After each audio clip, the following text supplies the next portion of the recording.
saw civic education itself as an individual moral duty.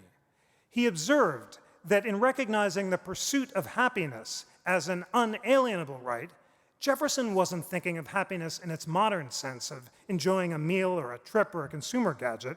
What Jefferson meant instead, Justice Kennedy taught us downstairs, was that happiness comes from fulfilling one's duty to promote civic virtue and to advance the public good. And Justice Kennedy was entirely correct about Jefferson's conception of the pursuit of happiness. A new book on the pursuit of happiness in the founding era confirms that Jefferson, following Aristotle, and with no offense to Reese Witherspoon, held that only by mastering our passions and cultivating our faculties of reason can we achieve the eudaimonia, as Justice Kennedy noted, or lasting well-being that comes from governing ourselves and serving others. And that's why Jefferson insisted that we need civic education for individual and political self-governance. Here at the National Constitution Center, we have accepted Justice Kennedy's challenge to inspire students to learn about the Constitution so they can learn the habits of civil discourse on which the future of freedom depends. That's why we are so excited to have launched the new and expanded interactive Constitution with the support of many in this room, and I want to say thanks so much to all of you for making this extraordinary learning platform possible. The platform includes essays by America's leading constitutional scholars, educational videos, lesson plans for high school students, and perhaps most significantly and most excitingly, it includes online exchanges that will allow classrooms across America to connect for hour-long discussions about the Constitution moderated by judges and master teachers. These path-breaking exchanges have the potential to connect millions of students in every state in the Union to engage in the reasoned discourse about the Constitution that Justice Kennedy has championed. Justice Kennedy's second theme is the importance of freedom of speech and thought and conscience in promoting civil dialogue and debate. By many measures, during more than 30 years on the Supreme Court, Justice Kennedy was the most pro-free speech justice. Between 1994 and 2002, he voted against the government in nearly 3/4 of the free speech cases, far more than any other justice. Justice Kennedy's commitment to free speech is powerfully displayed in his concurring opinion in Texas versus Johnson, the flag-burning case. In 1989, by a 5-4 vote, the court struck down a Texas law that prohibited protesters from burning the American flag. Justice Kennedy said, "It is poignant but fundamental that the flag protects those who hold it in contempt." Why did Justice Kennedy believe that that flag, the majestic flag flying over us now, protects those who hold it in contempt? Because of his profound commitment to freedom of conscience, limited government, respect for the individual, and tolerance of diverse viewpoints. That leads to Justice Kennedy's third significant contribution to American jurisprudence and American life, his insistence on equal liberty and dignity for all individuals. Although Justice Kennedy believes that cultivating our faculties of reason is a moral duty, he also believes that the equal liberty protected by the Constitution means that moral disapproval of individuals or groups based on animus or prejudice has no place in the law. He has written, "Moral disapproval of a group, like a bare desire to harm the group, is an interest that is insufficient to satisfy the Equal Protection Clause." That's from Lawrence versus Texas. In a 2003 speech, Justice Kennedy declared that liberty means the right to search for dignity, and in the landmark Obergefell case in 2015, the case that recognized marriage equality across the land, he wrote, "These men and women ask for equal dignity in the eyes of the law. The Constitution grants them that right." Given his pivotal role in American law for more than 3 decades, Justice Kennedy's jurisprudence of liberty and equal dignity, of course, did not please all of the people all of the time. But even when justices and citizens disagreed with particular opinions by Justice Kennedy, they had to respect the fact that the justice is always guided not by his political views, but by his sincere conception of what the liberty promised by the Constitution requires. In every case, Justice Kennedy did something that we try to teach all citizens to do here at the National Constitution Center: to separate your political from your constitutional views, asking not what the government should do, but what the Constitution allows or forbids it to do. The hard fact, Justice Kennedy has said, is that sometimes we must make decisions we do not like. We make them, he said in the flag-burning case, because they're right. Right in the sense that the law and the Constitution, as we see them, compel the result. In interpreting the Constitution, Justice Kennedy always put liberty first. But Justice Kennedy believes that liberty will only come first if we, the people, learn about it and defend it. As Justice Kennedy puts it, it's of essential importance that in this new age, we must develop a dialogue, a consensus, a civility, a kinship, a bond of freedom that will enable you to control the destiny of your country.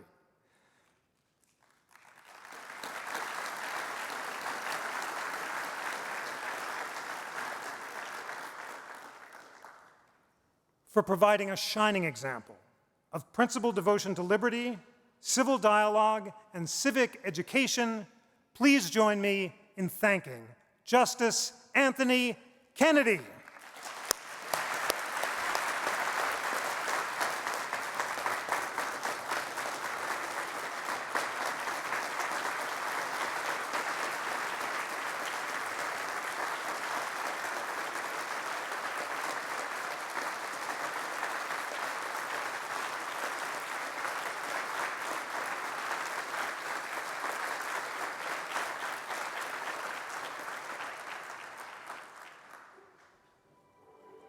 The National Constitution Center matters now more than ever. All of us have heard the statistics. 1/3 of Americans can't name a single branch of government. Only 1/3 can name all three. Madison said that a people who mean to be their own governors must arm themselves with the power knowledge gives. Our mission at the National Constitution Center is to inspire Americans of all perspectives to learn about the Constitution so we can govern ourselves on the basis of reason rather than passion, devoted not to self-interest, but to the public good.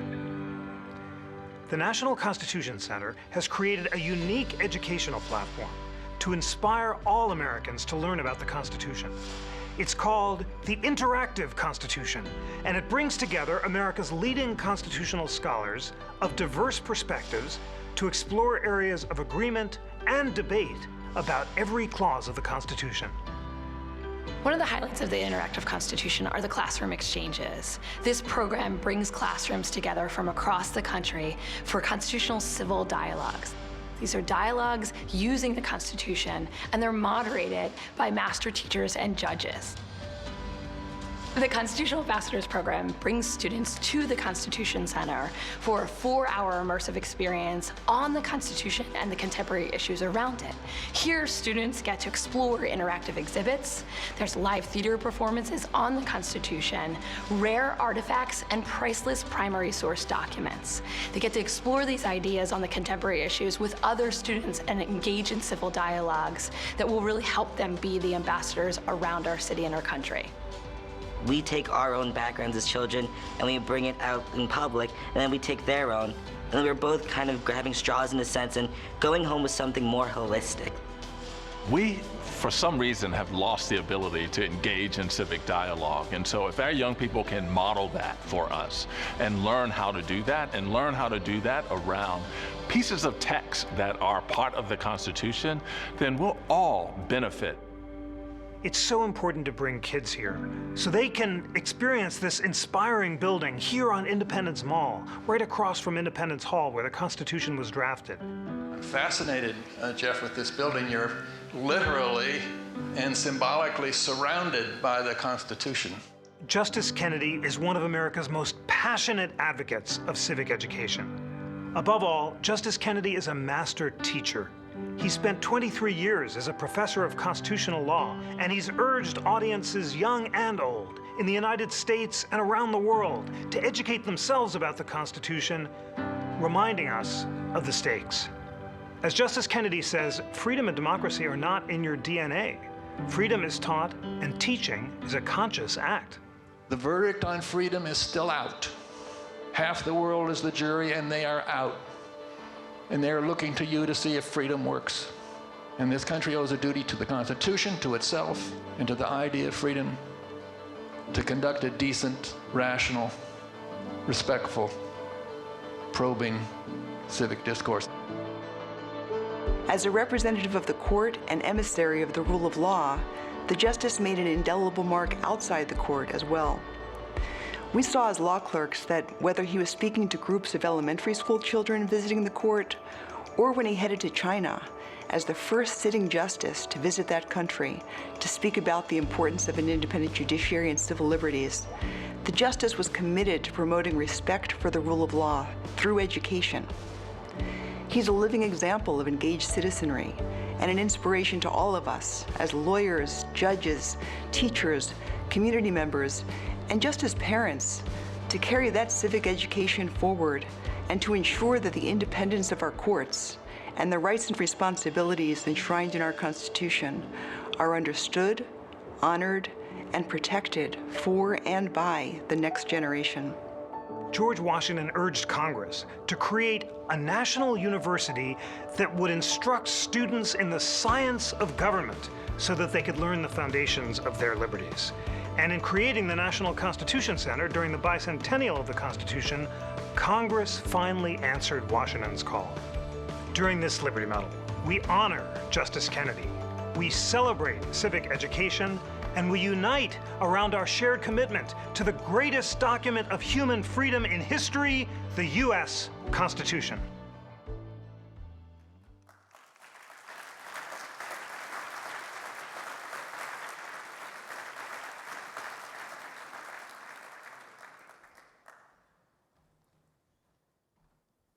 The National Constitution Center has been honored by an extraordinarily distinguished group of chairs, and as Vince Stango mentioned in his introduction, we lost two of them this year, the great Jack Bogle and President George H.W. Bush. They were followed by President Bill Clinton, Governor Jeb Bush, and Vice President Joe Biden. And now we are so fortunate that Justice Neil Gorsuch has agreed to serve as our new honorary chair.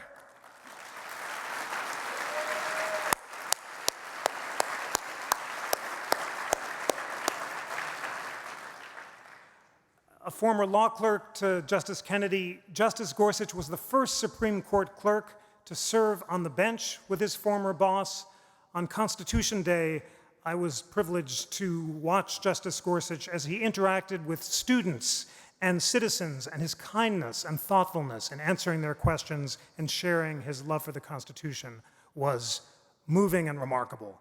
I also interviewed him about his superb new book, A Republic If You Can Keep It. And in that book, he explains why he has chosen to make the promotion of civics and civility the focus of his public outreach. We're so honored to have him. Please join me in welcoming our new honorary chair, Justice Neil Gorsuch.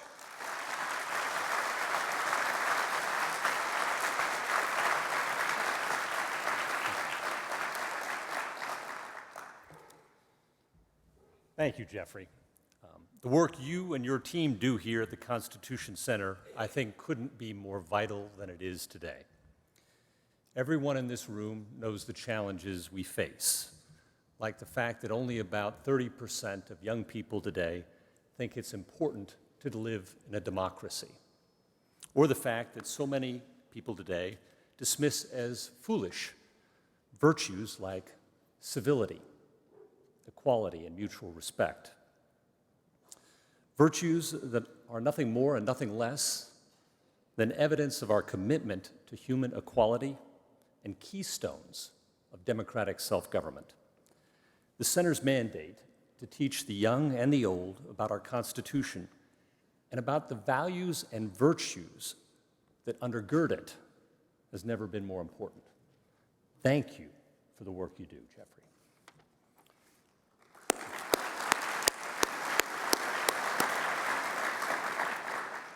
Now, Jeff has asked me to share a few words about my mentor, my colleague, my friend, Justice Anthony Kennedy. And as a starting point, I can think of no award more appropriate to the man than the Liberty Medal. As Jeffrey's discussed, so much about his career and jurisprudence are about reminding us that the blessings of liberty promised in our foundational charters belong not just to the rich or to the popular, but to each and every one of us.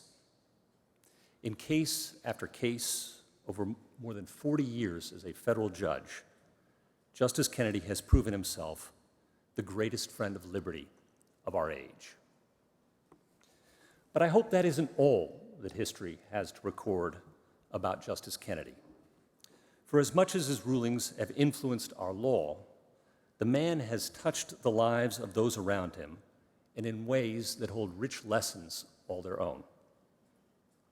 So while I know each of you came here tonight already with a deep admiration for Justice Kennedy, I'd like to share a few more personal words about Tony Kennedy.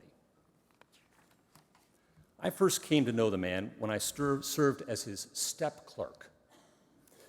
Justice Byron White had hired me to serve as his law clerk during his first year in retirement, when he primarily worked by designation on the U.S. Court of Appeals for the 10th Circuit. But when I arrived, Justice Kennedy quickly adopted me and treated me every bit as a member of his own law clerk family as one of his native sons. The year began when the justice asked all of us clerks to come out to his home on the weekend to discuss the first set of merits cases. His only instruction was to bring the whiteboard. So we trucked out to Virginia in a clunker of a car with a whiteboard in the trunk, and we spent the whole day, debating cases and covering that board with arguments and diagrams in the justice's basement. From that moment to the end of the year, I witnessed a gentleman who never raised his voice, who treated every lawyer before him in the courtroom and every person he encountered in the hall as he would wish to be treated, and who afforded the most routine case the same care as the most important. In his already long and distinguished career, Justice Kennedy had encountered many of the issues we law clerks now faced for the very first time. Yet even in the seemingly easiest cases, he would follow the judicial process scrupulously from start to finish. He treated every case the same. He carefully read all of the mountain of briefs, which he likes to tease me about now having to read myself. He would listen to the parties with incredible care. He'd talk the issues over with his law clerks and with his colleagues, and only then would he decide the case. His enthusiasm, his attention to detail, his interest in hearing and entertaining different views than his own, and his willingness to change his mind, those were infectious. And when at last he did reach a final judgment and found himself at odds with a colleague or a clerk, he wouldn't hesitate to disagree, but he never did so disagreeably. Never in person, never in print. Years later, when I became a judge myself on the 10th Circuit, I asked the justice to come out to Colorado to swear me in. And of course he came. And of course I took the chance to seek his advice. His reply? Listen. Listen to your colleagues. Listen to the parties. Listen to the scholars in the field. There's a reason why federal courts of appeals sit in collegial panels, he reminded me, and a reason we engage in such a painstaking process before announcing our judgments. Appreciate always, he said, that to those involved in the case before you, it may be the most important thing in their lives. Remember, the judge's job is a hard one. You must decide. Someone must win, someone must lose. And each time, you're likely to be criticized by somebody and praised by somebody else. Pay no attention to either of those things. Those winds shift daily, and they mean little. Remember instead, you're part of something much greater and sturdier than any of that. The promise of the rule of law and of equal justice in our own time. The nation's independent courts may not be perfect, he told me, but their aim of seeking to supply equal justice under law for all persons represents one of the noblest of human aspirations in any place or any age. Justice Kennedy could say things like that because he lived those truths. Fast forward again, and about 2.5 years ago, Justice Kennedy swore me in for a second time, this time on the Supreme Court. It was the first time in history that a justice and his former law clerk were able to serve together. No surprise by now, the justice and his wife, Mary, offered Louise and me a welcome to Washington and to the court that could not have been more gracious. As everybody who knows them knows, Mary Kennedy is every bit as special as her husband.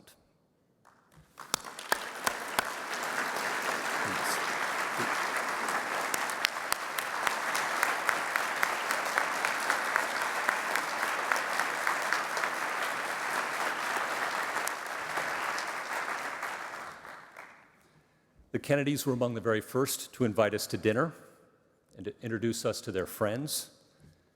They even helped us with our house hunt. When I circulated a draft of my very first opinion for the court, it was a pretty easy case. That's what they give the junior justice. And it was sure to be unanimous. Well, Justice Kennedy wanted to beat the rest of his colleagues to the punch and be the first to join the opinion. Unfortunately, the foibles of technology thwarted him. I had circulated a draft late in the day after he had gone home. So Justice Kennedy asked one of his law clerks to fax the opinion to him. But for some reason, that old machine wouldn't quite cooperate. So Justice Kennedy still wouldn't risk waiting to get a copy until the next morning because somebody else might join first. So what did he do? He asked to have someone drive the opinion out to his home that night. And when I came in the next morning, I had Justice Kennedy's hand-signed join memo in my inbox. That was the first join memo I received as a justice. I keep it in the top drawer of my desk, and I will always treasure it. As great as Justice Kennedy's judicial legacy certainly is, I cannot help but wonder if Tony Kennedy, the person that I've just sort of tried to describe to you a little bit, may have as much to teach us today. I've offered only a few of so many examples of the man I've known, but the truth is, everyone who knows Tony and Mary Kennedy is blessed with an overabundance of memories like mine. And what they've witnessed perhaps boils down to this. The rules Tony Kennedy has chosen to follow in his life, he's chosen very carefully, and he's worked hard to abide. They are timeless, they are tested, and they are true. They represent what is best, if too often missing, in our profession and our culture today. They're truths like these. Treat others as you would have them treat you. Remember that those whom you disagree with love this country every bit as much as you do. Strive for humility in argument and in decision-making, knowing that everyone has something to offer and teach. Accept praise and criticism with equal equanimity, realizing that life's true joy lies not in serving yourself, but in serving something greater. Don't dwell on this nation's many imperfections so much that you overlook its aspirations to the rule of law, to protecting the unalienable rights of the poor and unpopular, as well as the mighty and the rich. Remember that these are among the most noble aspirations in all of human history. And along the way, be kind. For whatever regrets you may have in life, you'll never regret being kind. Of course, no one's perfect. We all stumble and struggle. So along the way, learn to pick yourself back up, dust yourself off, and aim again at getting it right. These are the simple but enduring virtues Tony Kennedy has sought to honor in his life. And I cannot help but wonder if in our time and place, they hold especially important lessons. For what people can rule themselves in peace and with respect for the rights of others if they are never taught or do not aspire to honor these same truths? Liberty's future depends not only on the professional contributions of those like Justice Kennedy, it depends on personal virtues like those Tony Kennedy has always sought to honor. Truly, his life is a grace to our nation and a model to those who follow. Please will you join me in congratulating the entire Kennedy family and honoring Justice Anthony Kennedy as he comes to receive the Liberty Medal.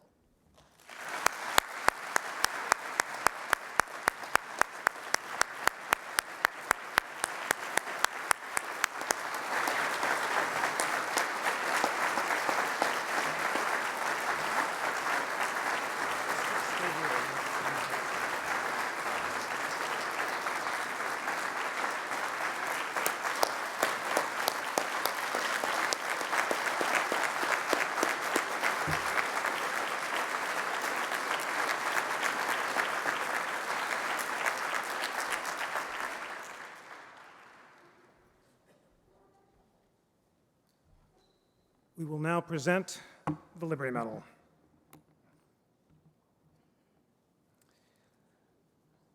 Justice Kennedy, you have worked tirelessly on the Supreme Court to put liberty first. You have insisted that liberty of speech and conscience are hallmarks of a free society. You have recognized that government cannot control our thoughts and must tolerate diverse views. You have defended equal liberty for all. You have been an inspiring advocate for civil dialogue, serving yourself as a model of reasoned discourse, kindness, and civility, and you have challenged all citizens to take up the mantle of educating ourselves about liberty so that we, the people, can preserve, protect, and defend it. For your service to the cause of civic education and liberty under law, it is a great honor for the National Constitution Center to award you the 2019 Liberty Medal.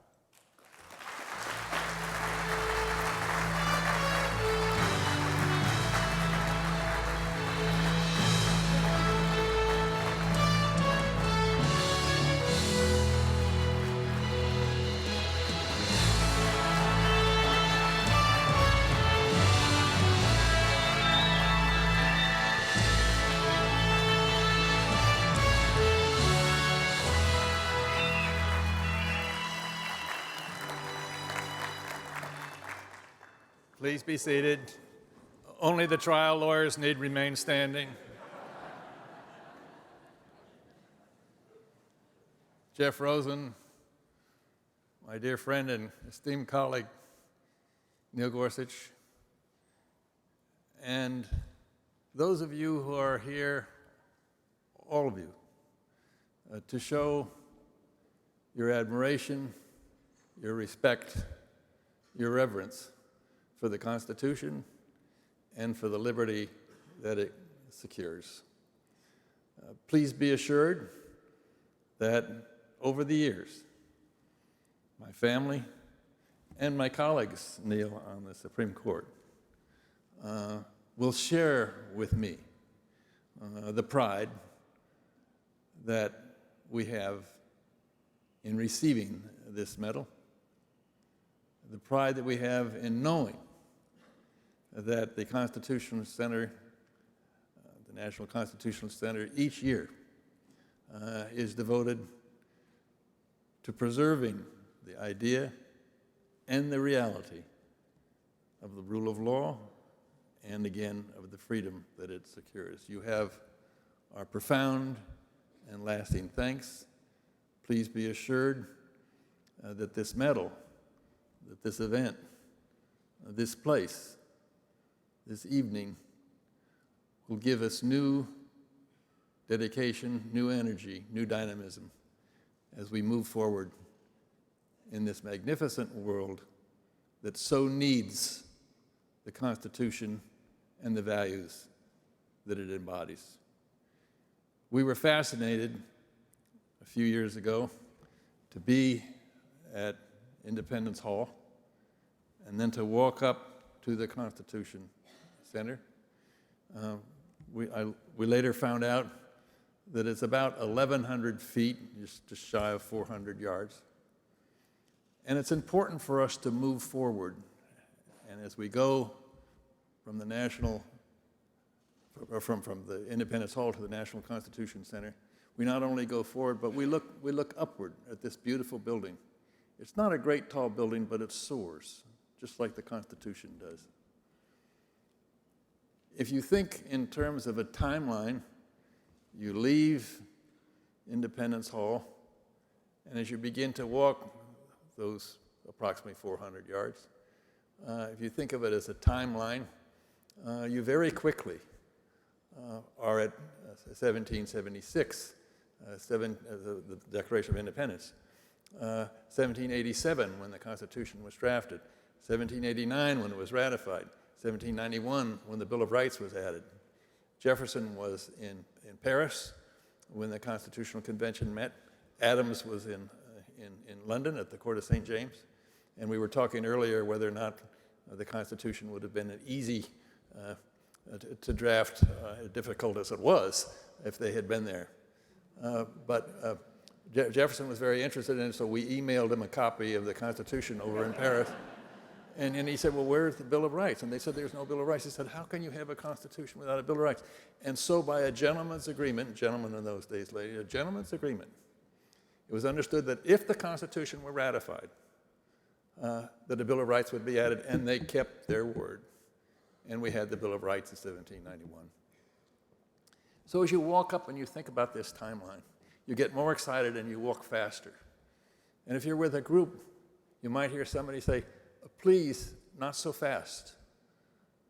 I'm a black person, and you've put chains on me. Chains on me for a great part of this journey. Please, please wait for me. We must realize that as magnificent as our Constitution is, it had some tragic flaws. It is still a brilliant document. Gladstone once made the statement, the British Constitution was born. The American Constitution was made. So you wonder, well, this is kind of a dismissive attitude, but if you look at it at the full sentence, it's magnificent. He said, the British Constitution, I said born, the British Constitution was grown. The British Constitution was grown just as the British Constitution is the single most subtle organism ever to emerge from a complex progressive history, so is the American Constitution the single most brilliant document ever struck off at a given time from the brain and purpose of man. That was his tribute to the American Constitution. We think of the Constitution of 1789, as a word with a capital C, and we should think of it that way. It's a legal document, but it binds us. We're a nation of many creeds, many ethnicities, many religions, many backgrounds, but we are bound together by this Constitution, this written Constitution, one of the oldest in the world. And we must never forget that. That's the Constitution with a big C. And as you know, many of you here, I've studied it in school, I've helped teach it, and it can be a lifetime study. Article 1 is the legislative branch. Article 2 is the executive power. Article 3 is the judicial power. You look at Article 1, and it's very specific about what the Congress can do: raise and support armies, levy taxes, regulate commerce among the several states and the Indian tribes, and so forth. But then you look at Article 2 on the executive, and it looks like it was written by different people. The sentences are longer.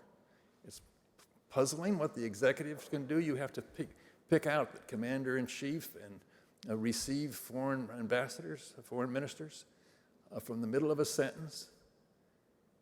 And the possible, most likely explanation is that the framers weren't sure of what the executive looked like, but they knew that Washington would be the first president, and this was an age of trust, and they trusted that man. And he became the first president of the United States. When high school groups come to visit the court, Justice Gorsuch and my other colleagues often meet them, and that's been my practice as well. And one of my questions to students sometimes is, what did they think? Why did they name this city George Washington? Well, Washington anyway. What did he do? And pretty soon they start talking, and of course they say that he was the general. One of the only generals. He said, "I'll be the general. Where's the army?" They said, "Oh, you go out and get the army." And so he won the Revolutionary War. He then showed that the presidency could work. But in between, he was president of the Constitutional Convention. And you read the minutes of the Constitutional Convention, and some of the delegates say the differences between us are greater than the differences in Russia and Turkey. But they didn't leave the convention because you didn't walk out on the general. And that was one of his great contributions. And so we have this magnificent Constitution with a capital C. It has the First Amendment in it. The First Amendment obviously protects free speech, but we should remember that it does not incorporate the philosophy of moral relativism. If you read the Supreme Court's opinion on free speech, the Supreme Court said, "Oh, every book is protected, every movie's protected." Does it sound like the court makes no judgment, that there's no good and bad? That's the philosophy of moral relativism. Is the court adopting a philosophy? No, all the court is saying is the government doesn't make those decisions, you do.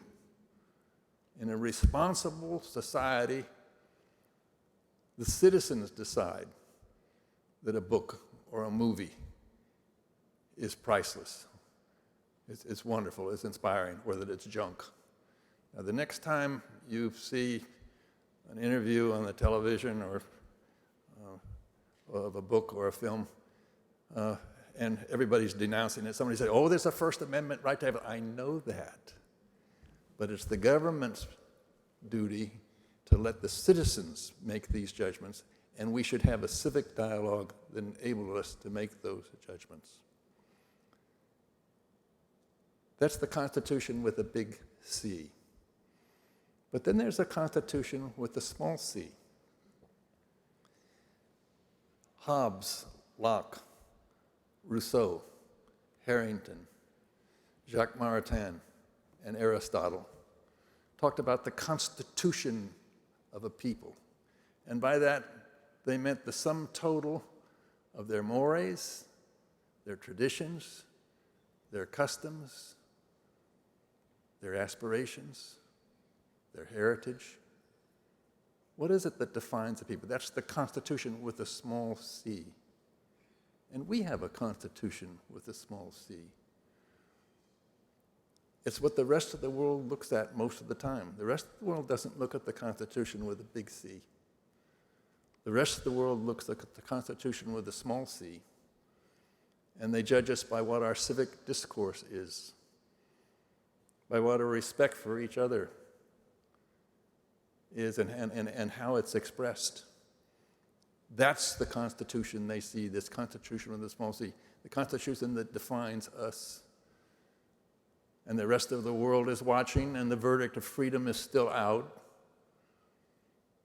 And we have a duty to show by our civic discourse that we can be a rational, thoughtful, tolerant, decent, kind people.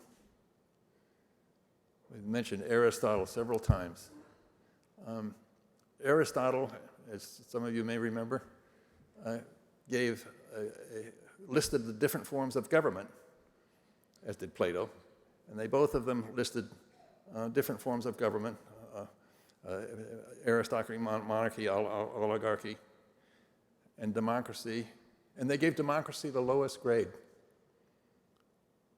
And Aristotle has always been one of my great heroes. Why did he give my form of government a low grade? So 2 summers ago, it was my project to reread Aristotle, and my conclusion was that he thought democracy did not have the capacity to mature. It's our destiny to prove him wrong. The Constitution itself presumes that there will be respectful, productive dialogue between the branches. We talk about separation of powers. Some branches of the government each have their own powers that the others can intrude upon. The Congress can raise and support armies, declare war, the president's commander-in-chief. The court has cases.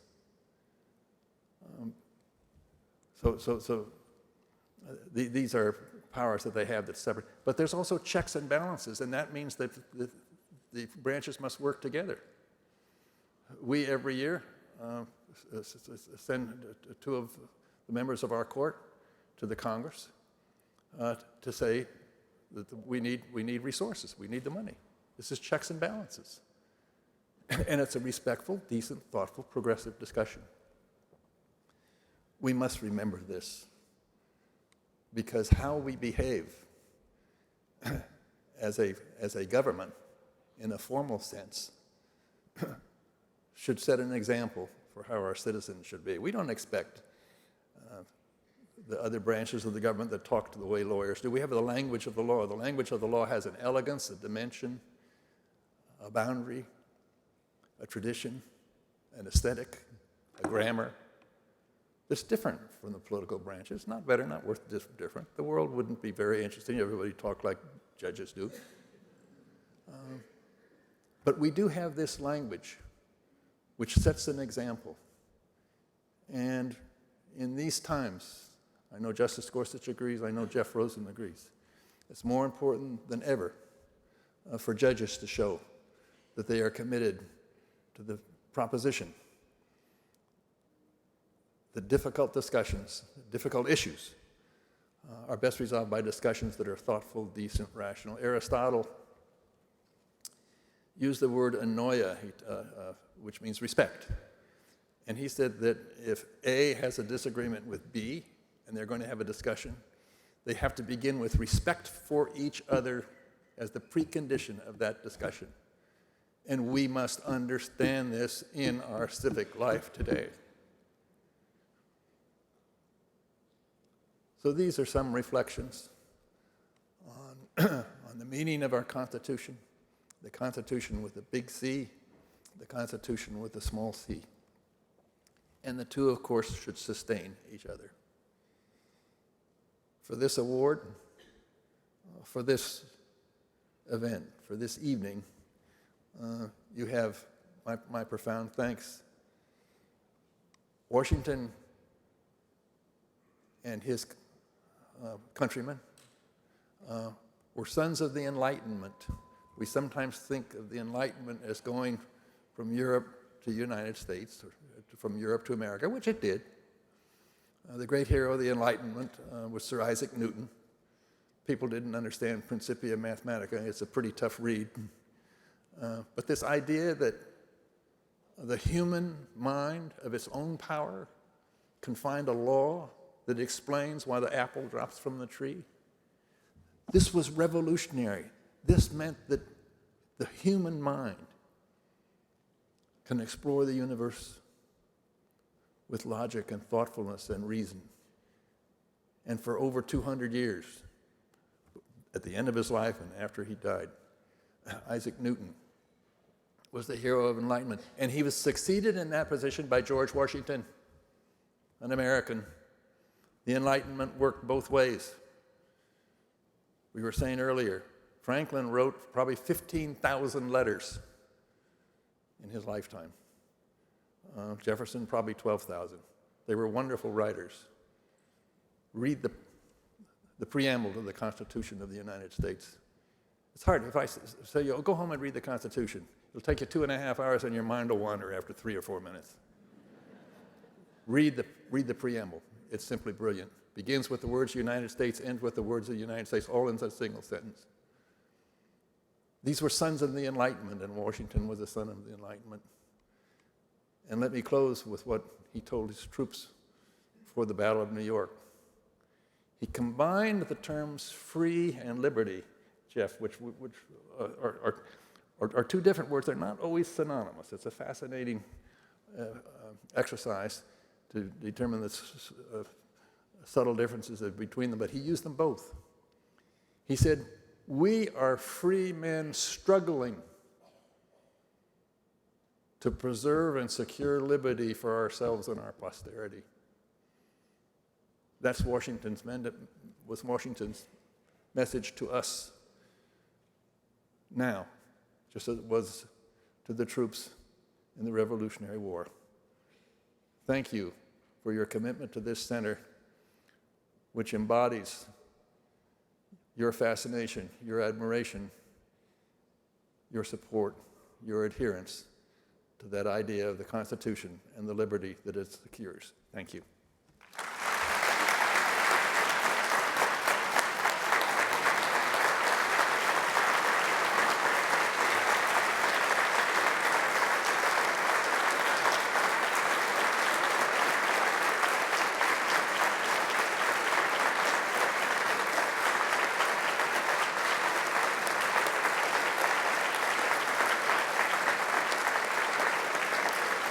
Thank you for attending the National Constitution Center's 2019 Liberty Medal Ceremony.